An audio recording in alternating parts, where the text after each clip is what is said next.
Hi, everyone. You're joining Kevin Schmiegel, and I am filling in again by myself for Sherman Gillums. I'm going to try to do the work of two Marines today, and really proud to be joined by an Army spouse and mother of three who's currently stationed in Fort Campbell, Kentucky, Jessica Strong.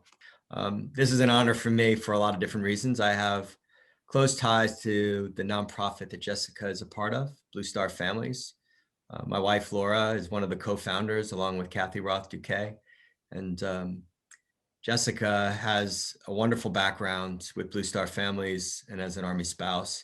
Jessica joined Blue Star Families as a volunteer chapter director in 2017, and then as a consultant shortly thereafter. And she joined the Blue Star Family staff as an applied research analyst in 2019.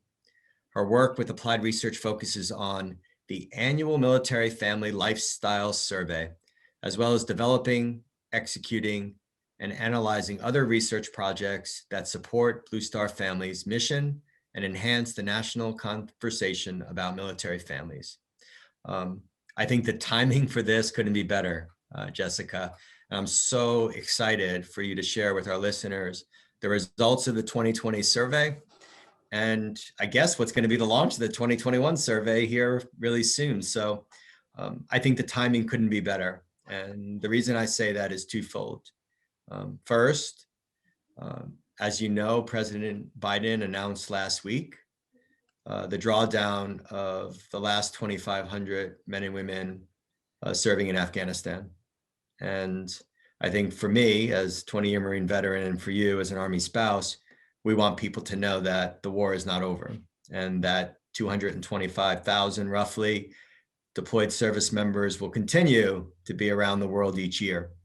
And their families realize a significant burden as a result of that. So the survey does a lot of work in capturing some of the challenges that military families face. And obviously with COVID, we're going to talk a little bit more about that too. But I also think it's great timing because Joining Forces recently talked about their three pillars and what they were going to be focused on. So Joining Forces too, right? And there are a lot of issues that I think the survey addresses, which you can talk about with our listeners too, for military family, military spouse employment in particular, as one pillar, education, and then mental health and well-being. So thank you so much for being here. I'm so glad you invited me to join. It's been such a pleasure to get a chance to come on this podcast and chat with you about all the things that I love to talk about. Military Family Lifestyle Survey, Blue Star Families, and the importance of the military-civilian connections. That's awesome. Well, before we talk about the survey and your work with Blue Star Families, why don't we talk a little bit about yourself and why you're at Blue Star Families, why you chose to serve, because, from my perspective, working in a nonprofit is serving. And I view it that way. I don't call it a job. And I think it's really important for people to hear your story too, before we talk about the incredible work that you do every day. Yeah, it's very purposeful, very, very meaningful work. And I'm very grateful for that. I come to Blue Star Families from academia. So I was an assistant professor of social work at the University of North Carolina, Wilmington. And I was based on their extension site aboard Camp Lejeune. So I was familiar with surrounded by a lot of Marines. So there's no animosity between Army and Marine. There is nothing wrong with being surrounded by a lot of Marines, unless you don't want to be surrounded by a lot of Marines. It can be a bad thing sometimes if you're on the wrong side. That's right. But fortunately, that's not the case for me. So I was an enlisted Army spouse, and then we moved to Fort Bragg, and conveniently, right near Fort Bragg in North Carolina, was this position for an assistant professor focusing on military social work. So that was a perfect fit for me. So I joined the faculty there on the tenure track with the idea that, maybe naive idea, looking back on it, that we were just going to stay at Fort Bragg for the rest of the military career, right? Because Fort Bragg is huge, and you can just move from position to position to position and just stay on Fort Bragg. clearly that's not what happened. That's not how that went. So about a month before I was eligible for tenure, we PCSed to Kentucky. So we moved to Kentucky. I left the position as an assistant professor, and as many military spouses before me have done, I ended up on unemployment. So I went from making more than half of our family's income to applying for jobs and waiting for the unemployment. And so I was applying for all these different positions. And one of the first ones that came through was as a tutor for high school students on ACT and SAT. So I went from, again, a career position to $15 an hour.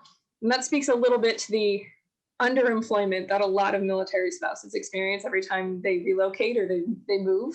You might just take the first thing that's available because you're not there for very long.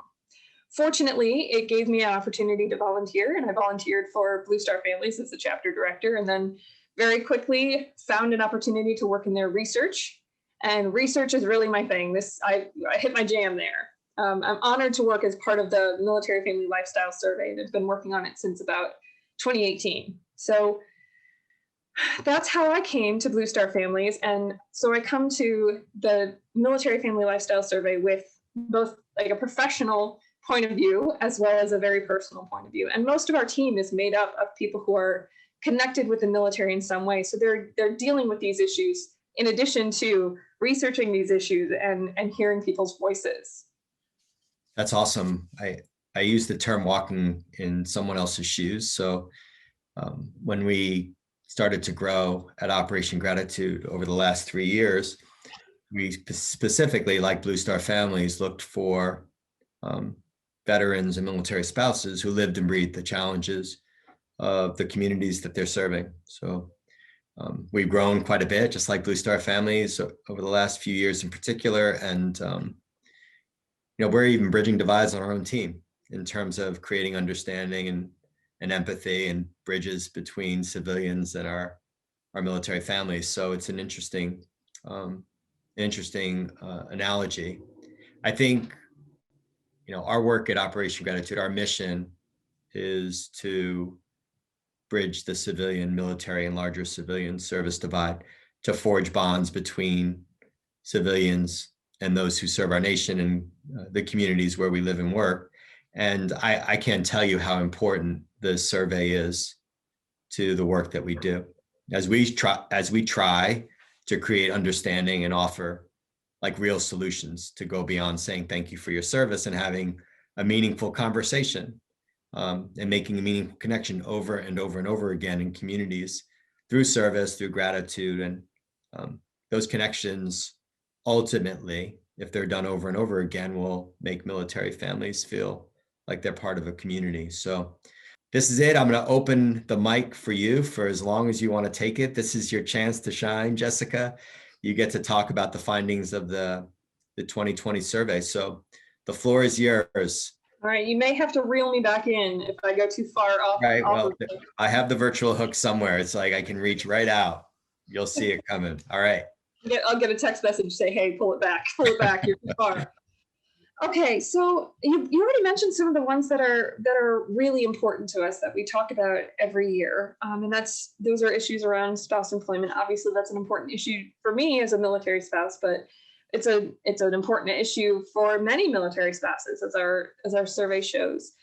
And I know the 2020 results were just released, and I think if I were to summarize what we learned about military families over the past year, especially during COVID, is that some of the issues that we already had, that we already knew about, were just intensified during this period of time. We did find some things that improved, but for the most part, we already knew that spouse employment was a challenge. We already knew that military child education was a challenge for kids to move from place to place to place and have to change schools multiple times, and making sure that their education is stable and consistent. That was a challenge already. And then COVID happened, and now we're alternating from in-person school to virtual school to hybrid. And on Wednesdays you go in person, and on the other days you don't. That's a lot of transitions to throw at kids, and it's challenging for them. So spouse employment is always a top issue. Military children's education is always a top issue. Time away from family, that is always one of the top issues as well, because we know military families spend a lot of time apart. Most of the time we think about deployments and activations, and certainly that's a part of it. I mean, I'm sure you know that very well. But it's also things like TDYs and geobaching. Geobaching is when you are electing to live apart because the service member goes on ahead to another duty station, but the family stays behind because they want to maintain a civilian spouse's career or maintain an education program for their kids, especially as their kids get older and they get, integrated with friends and they don't want to leave their friends. So families spend a lot of time apart. And that was intensified over this past year with COVID, because if you were deployed, you may have had to then stay away for longer because of quarantines or because of potential exposures. If you were geobaching, your ability to travel might have been limited, again, because of those COVID restrictions. So a lot of the issues that we saw that we knew already just kind of got a little bit more intense for families. So we looked at those things, and we looked at some new things this year as well. We looked at military children's mental health, a piece of military children's mental health. We sort of dipped our toe into the water there. We have always kept, not always, but we have for the past few years sort of kept tabs on mental health in general, and service members, family members, veterans, mental health, and particularly their thoughts of suicide. This year, for the first time, we asked about whether children had expressed thoughts of suicide, and we found that 6% of our active duty family respondents said that sometime during the past year, their child had expressed thoughts of suicide. So we know it's an intense year for everybody. So we just released our 2020 results. We're moving right into our 2021 fielding. Our survey will open up on April 27th, and it's open until June 6th. And we in this year's survey, we're continuing to look at some of the perennial issues that we have already talked about, but we're diving into a couple other new issues a little bit more deeply. One, we just dipped our toe into the water for military children's mental health this year. We're doing more of a deep dive into that this coming survey fielding. We're looking at issues around military family building. We've heard lots of stories of families who are struggling to build their families, either because they can't be in the same area for the amount of time that they need to be in the same area, or because they're experiencing medical challenges or a number of other family building challenges. So we've added a section on that, asking some questions about those types of challenges for the first time of active duty families. So we're looking at those things that are new. Go ahead. No, that's a great kind of lead into. I think it's really important for people to know this is a long-term passion of Blue Star Families, right? This is what we call longitudinal data, right? It's been collected over more than a decade. It's like 12 or 13 years now, right? And you have 11,000 respondents. It's just truly remarkable, the growth of it.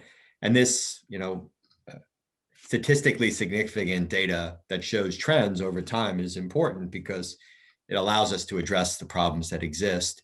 But what's really interesting to me is we know we were in COVID, and you had an opportunity to kind of pivot a little bit on the questions you asked.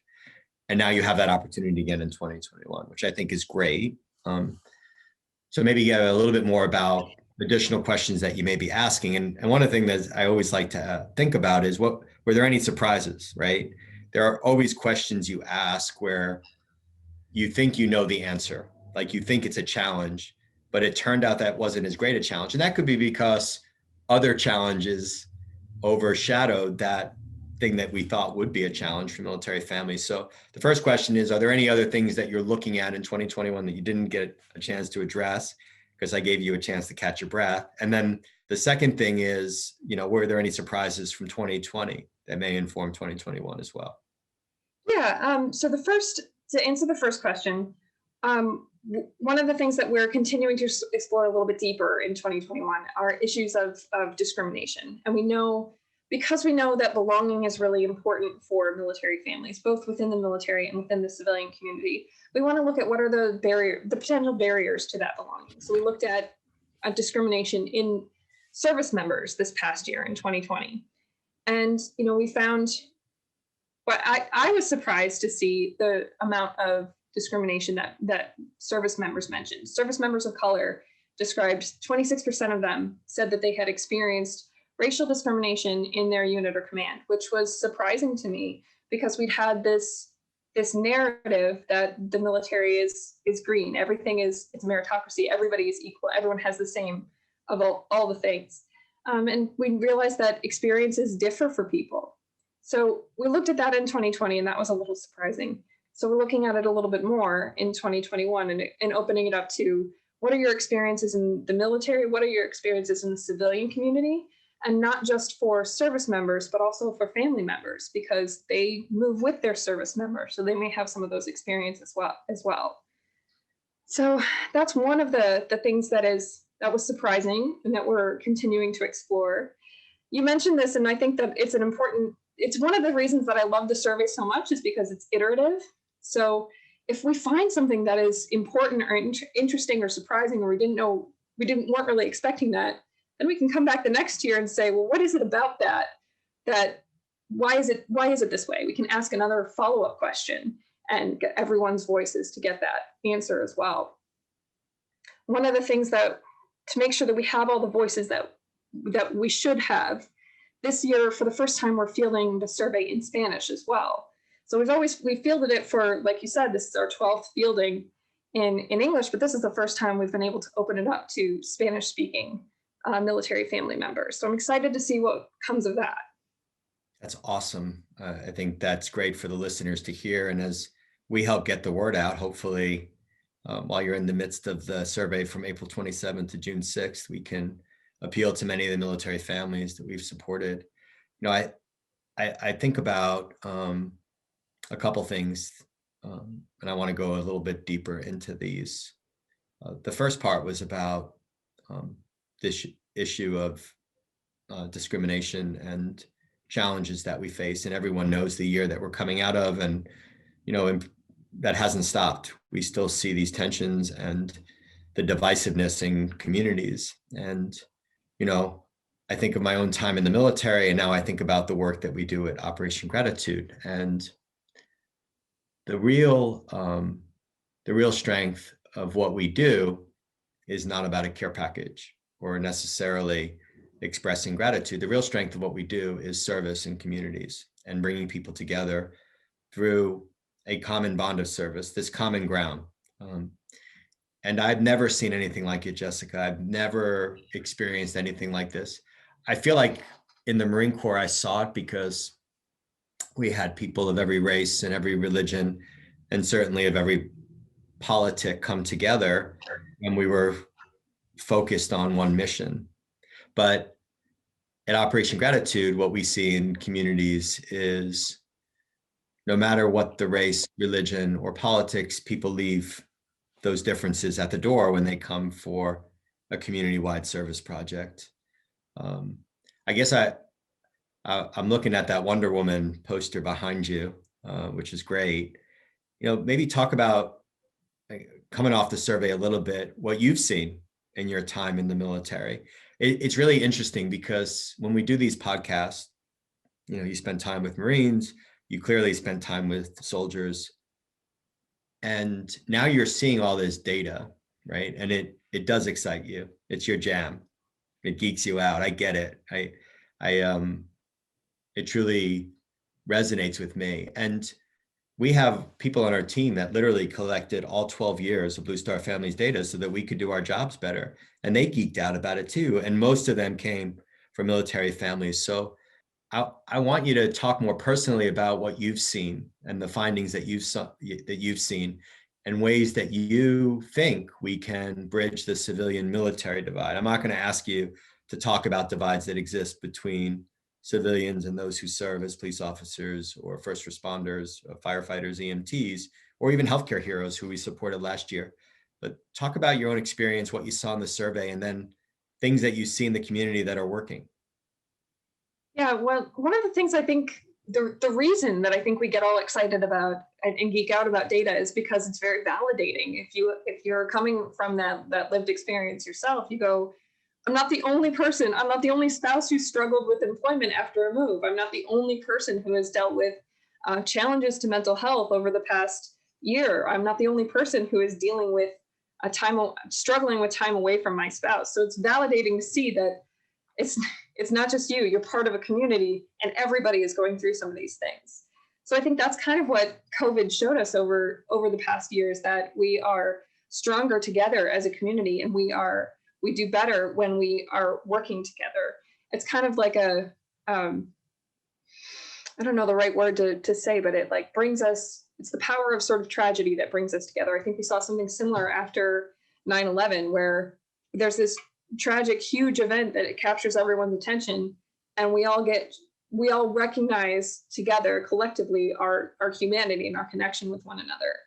So because I can't stray too far from research for very long, we did a resilience under stress study, focusing on what are the things that help families do well, military families do well during this time of COVID. And we ran it right during like May and June of 2020. So kind of not exactly at the beginning of the COVID crisis, but pretty early on into, I remember thinking it was going to be over before the survey ended, but clearly that did not happen. So, but one of the things that was surprising that we found in there, we were expecting to see that everyone's social isolation would have gone up. And we're all so isolated because we're all in our homes by ourselves, and we can't hang out with other people. We actually found the opposite, that social isolation wasn't that different than it was before, because we're still connecting with each other. And I think military families are really good for the most part at connecting with people, because we are very practiced in it and from moving all the time. So we just took those skills that we had of connecting with people over a distance and applied them to not just our families from our extended families or our friends from our previous duty stations, but also to our neighbors down the street, our friends from our kids' karate class. Like, so we were sort of well suited to manage and continue to build those bonds, and actually maybe help some of our civilian neighbors who didn't have those skills already, help them build those connections from a distance. It's a perfect lead in to the question, because I think the common ground, right, in sharing something that you've experienced with a civilian neighbor and helping them is actually a great way to bridge the gap and close the divide and really strengthen a community because of that shared experience. I say that because this is my personal viewpoint. So I'm not speaking with my Operation Gratitude hat. Everyone knows I like to wear hats, but I'm talking about it from in a very personal way. Someone who was served for 20 years and then been in the nonprofit space for 10 years, and this realization over the last year that my life's work is now about bridging the civilian military and larger civilian service divide. That's what we did at Hiring Our Heroes. And that's what we did in some part at Thanks USA, the smaller nonprofit I was part of. At Hiring Our Heroes, we bridged the civilian military divide in the workplace by creating understanding about the value of veterans and military spouses. It wasn't about hiring fairs or, connecting veterans just with jobs. It was about going deeper into how they can provide value to companies. And that's what solved the problem for veterans, not for spouses yet. Yeah, we're not there yet. Yeah. So I have a question, and I want to give you time to think about it. So I'll talk a little bit longer for a second, because I have a concern. And my concern is that oftentimes we talk about the challenges that military families face. And I'm talking about this really in the context of COVID, although the survey is there for a reason. A lot of times we talk about the challenges, but during COVID in particular, with financial instability, unemployment, childcare, depression, we had civilian families facing the same things, the same stressors. And I'm actually concerned that if we talk about the challenges, that we might actually exacerbate the divide, that we might put military families out there in a way where hey, look, we have all these challenges, especially in light of the fact that we're coming back from Afghanistan, and people might say the war is over. Why are we talking about this so much when we have these challenges too? So I think you started to touch on it, but I want to give you time to talk about it some more, because there may be a way to take some of the things that military families are facing and apply it to greater society, right? I have that concern, and I would much rather talk about strength and courage and resilience and the common ground. So you started to talk about that. And I don't know if you can answer this question in your role at Blue Star Families or personally, but now you're going to get your chance to think about it and talk about it. So what are your thoughts on that? So I think you're like, when COVID first hit, I remember having conversations with other military spouse friends about how now this is, again, it felt pretty validating because all of those challenges that we had, not being able to see our friends and family, not being able to go home for Christmas, not being able to call on grandma for childcare when we needed it. Now everybody was experiencing those things. So it felt we joked a little bit that it felt validating that now people get a taste of what military life is like. So having that shared sort of experience, although the experiences of course are going to be different, having some of that shared experience can help bridge the gap. I mean, I'm relatively certain that as a Marine, when you in a group are all going through a challenge together, you would much rather go through it with each other than by yourselves. So it's the same sort of idea. We all want to come together when we have experienced those challenges. On the flip side, though, I think one of the silver linings that we have from COVID is the ability to take some of the solutions that military families have utilized over the past, couple of decades and help apply them to solve problems at the in civilian world. And I keep thinking about military spouse employment because I remember at the beginning of COVID thinking that this is going to be what military spouses need. Now employers will be able to see that we can do remote work and we can work from wherever. So we have seen the ability to telework and the ability to work remotely from home just sort of explode over this past year. And I see that as an opportunity for civilians to be able to balance work life a little bit better, as well as military spouses and family members who are relocating actually be able to take their job with them. So we're PCSing over the summer, and it is the first time in 15 years I'll be able to not leave a job because of a relocation. I'm so excited about that. I don't have to quit. And it's just one less thing to worry about. But it's those solutions that military families have come up with on how do we celebrate holidays from afar. We can share that with civilians and sort of pull together over the silver linings as well as pull together over the challenges. I absolutely love that answer, Jessica. So I'm glad I asked the hard question because you knocked it out of the park. Well, you gave me a second, so. Well, I'm good at that because I just talk too much. But I love the idea of turning challenges into opportunities, and I think we had some of those with COVID. It's a really rough time right now. I got my second vaccine today, so I'm full of hope. And not feeling it yet? Not yet.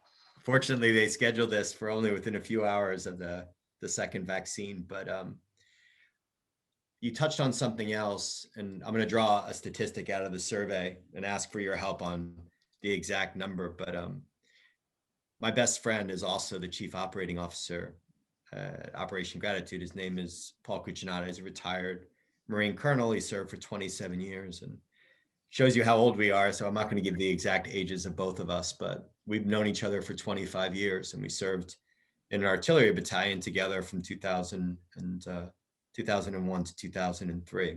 And this past weekend, Paul's daughter, Marissa, got married.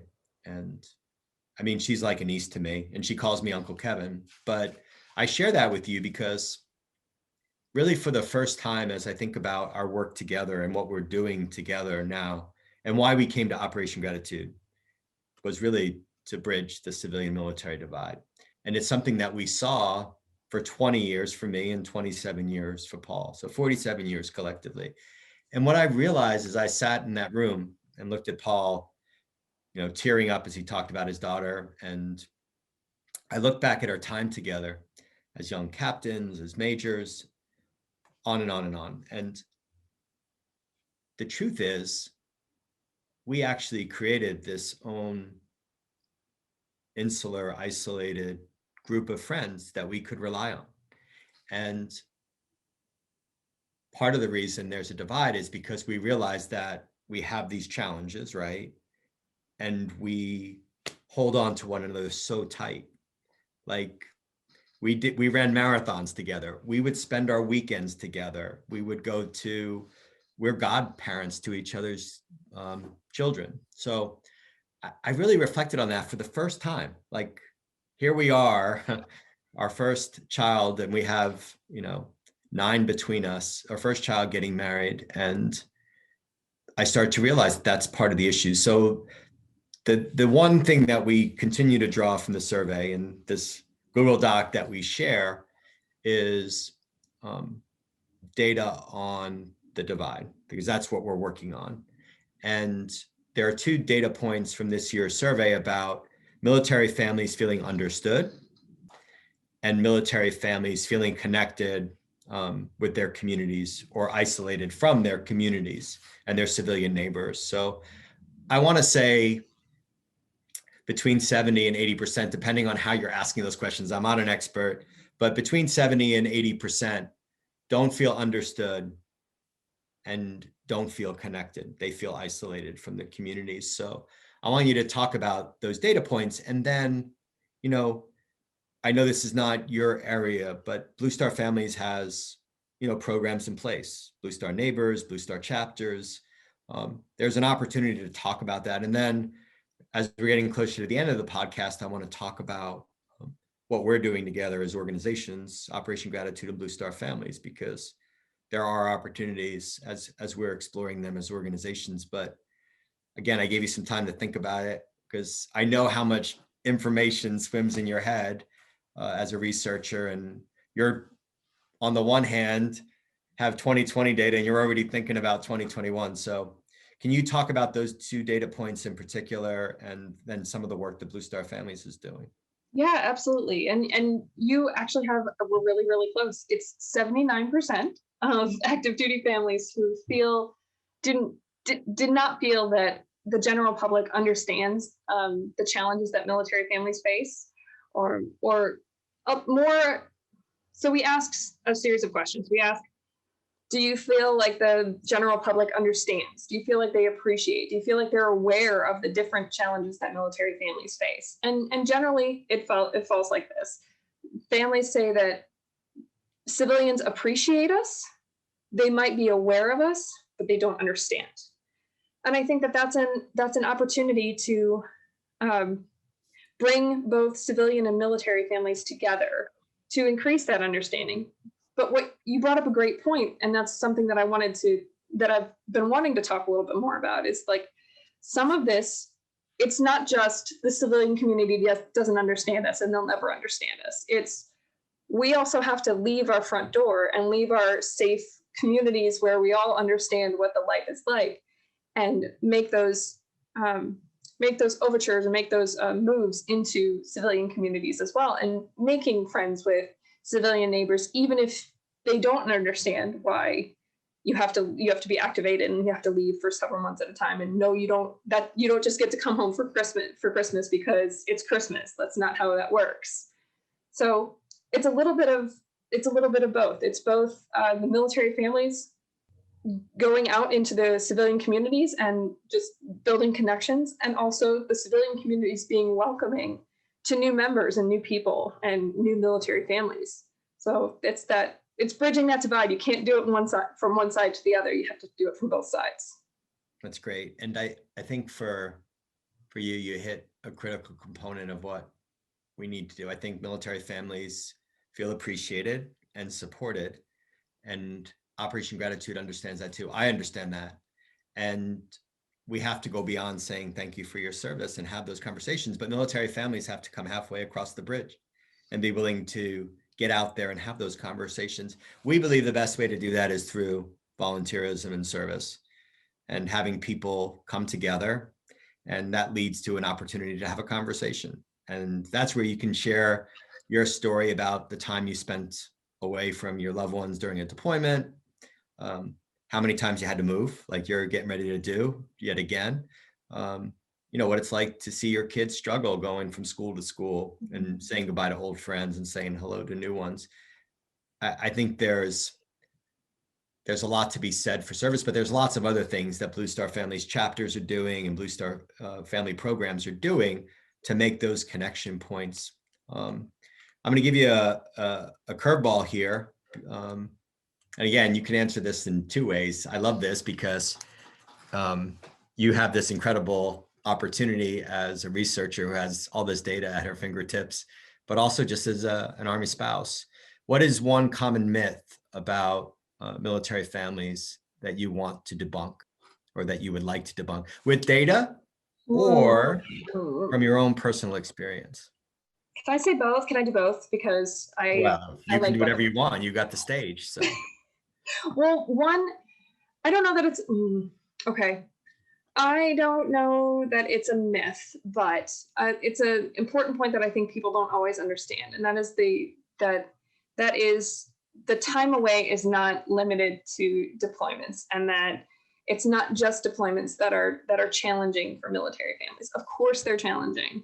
We know that, but it's also, lots of families, almost a quarter of our families have geobached or chosen to live apart in the past 5 years. That has a different sort of implication to it, because it's not that the military is saying you have to go and you're following orders. It's okay, we're choosing to separate our family for a year, 2 years, whatever. And this is the sacrifice that we're making as a family. So I feel like time away from family is something that civilians understand, but they understand in the context of deployments and going to a combat zone, not necessarily in terms of, well, they got stationed overseas and I didn't want to take my kids out of school where we just established a care education plan for them. So that's the first one. That's the data one. The personal myth that I want to bust actually has to do with the Wonder Woman poster that you see behind me. So yeah, so I obviously work from home, and every time we move, my husband sets up my office for me, and he sets up this Wonder Woman poster, and it's sort of like symbolic of what military spouses are supposed to be. We're supposed to be able to do all the things, manage the house, manage the lawn, manage the kids, manage the summer camp, plan the PCS also. And over the past year, while you're juggling all those things, let's throw in virtual schooling children and also working from home. And also there's a deployment in the mix. And also, oh, by the way, there's a COVID outbreak and now your whole family is at home.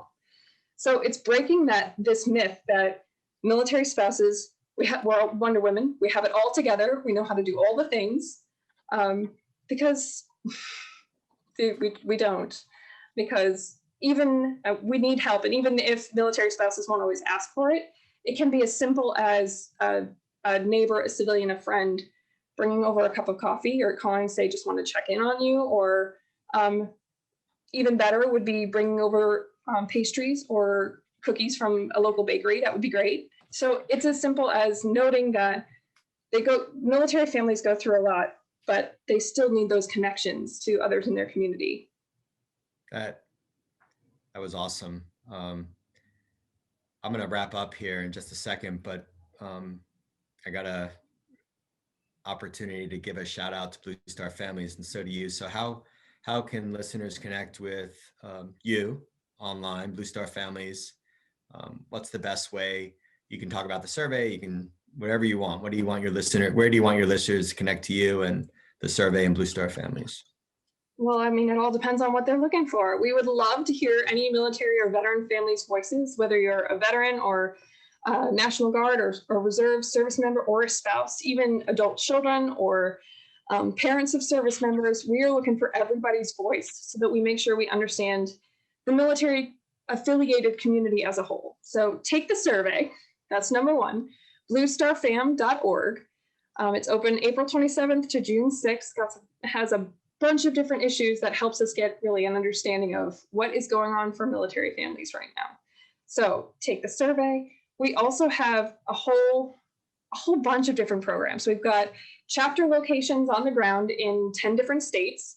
that do events, that host events either online via Zoom or sometimes in person, where I think we're moving back towards in-person stuff, Right. depending on the state and the location and the safety and all of that. But we also connect with some great corporate and VSO, MSO partners that provide things like Starbucks gift cards and meetups at local Starbucks or other sites, as well as some different perks that we have available. For example, like we have all of these different partnerships with organizations like Headspace.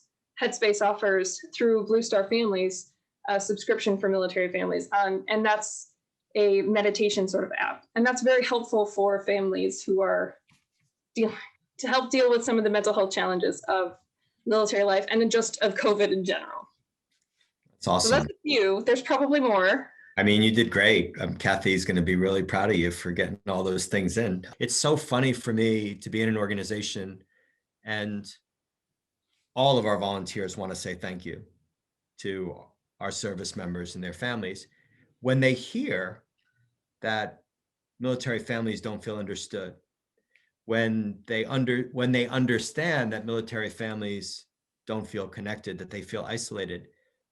It makes them feel so horrible, and they want to connect. So I think we have an incredible opportunity together to make a difference, to make an impact, and to achieve greater good through this partnership that we're starting to realize now. And the last thing I'll say to you, Jessica, and to all of our military spouses out there, because during May we will celebrate Military Spouse Appreciation Day.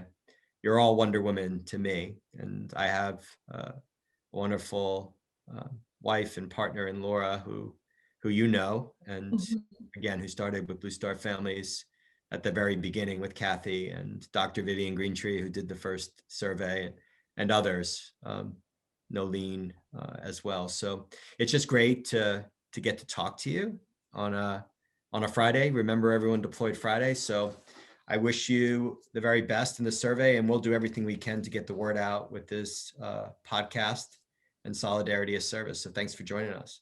I appreciate it. Thank you for having me on. It's been a lovely chat.